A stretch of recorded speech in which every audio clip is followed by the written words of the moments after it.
When it comes to flowers that bring both beauty and a bit of whimsy to your garden, ornamental onions or alliums are tough to beat. Alliums? Alliums? Alliums, okay. The tall stalks topped with globe-shaped blooms and add instant drama, color, and even a touch of playfulness to your flower beds. There you are. They're hardy, they're versatile, and they might just be the conversation starter in your landscape.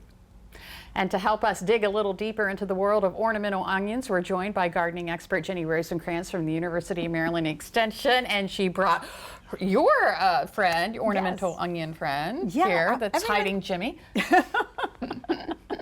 Yeah, I'm the one person who doesn't eat onions or garlic. Oh, and you brought an onion. Yes, I bring onions instead. But this is not the kind of onion you eat, right? No, that's just it. There are a lot of onions that you can eat, and they're the ones that, they're bulbs, like an onion bulb, right, and you plant it in the fall, so it blooms in the springtime.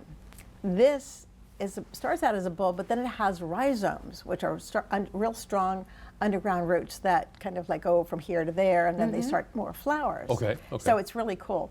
But this is, and because of that, because it's a rhizome, it's not edible.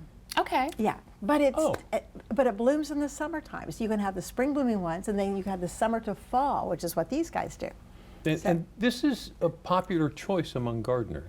Well, actually, yeah, it kind of gives a pop of fun, like you said. Some people say it looks modern art. I'm like, okay, fine. Yeah, all right. I get that. Yeah, you can see that. But I love it because when it's in bloom, all the butterflies go, oh my gosh, she finally has the onions and they're in bloom. They're all around it. Wow. And yesterday when it was starting to drizzle, I came home for lunch and there were butterflies all around it, and it was starting to rain, and they were just like, one more sip, because apparently the nectar in here is it just enchants them. That's interesting. It's a magnet for them, which is wonderful. Are there certain varieties that do better here on Delmarva? Actually, all of the ones do really well here because we have such sandy soil. And one of the requirements for onions is that they have to have well-drained soils.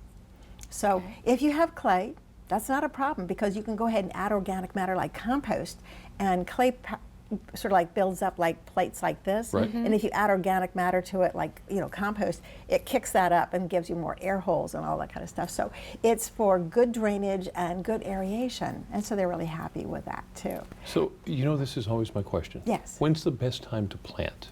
Well, this one you can plant pretty much any time. You can plant it in the spring, you can plant it in the fall. Oh. Because this one doesn't have that I have to be planted in the fall so I can bloom in the spring idea, which is really, really nice. Anytime you have it, you can go ahead and plant it, and it will be happy, which I love. Does it play well with others? It does. It does very, very nicely with others.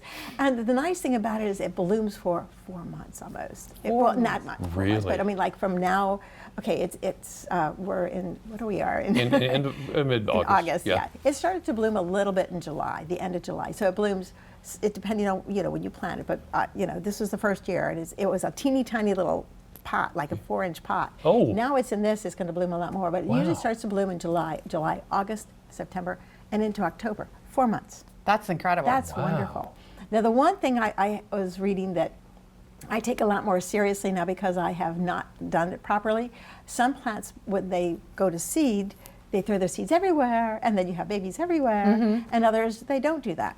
This one, they say, well, after it finishes blooming, you should cut the tops off. And I'm thinking, well, I think they would look so decorative. And then they say, or you'll have 1,000 new onions. Oh my. Okay, fair enough. So, but they play really well with other herbaceous perennials, herbaceous perennials are the plants that come up from the ground every year, like daylilies and that kind of stuff. And then they bloom and they're so beautiful.